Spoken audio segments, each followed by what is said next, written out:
that you must take. You gotta have that mindset that quitting is not an option. Give up? Who, me? Never. Stop? Who, me? Never. That's for the next guy. That's for the next girl. But not me. Why? Because I don't quit. That ain't how I do it. That ain't how I roll. I never give up. You must understand that there will come a time in your life that circumstances are going to challenge you. Hey traders. Hope you are doing well and enjoying your trading journey.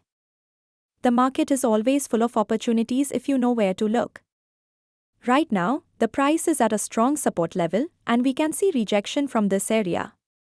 This means buyers may take control, and the price could move up.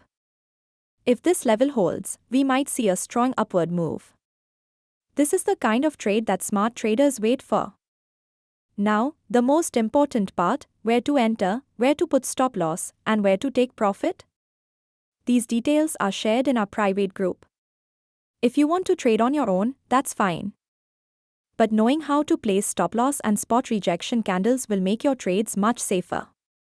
If you need accurate trade signals and expert help, contact us now on WhatsApp so I can add you to the group. Don't trade alone when help is available.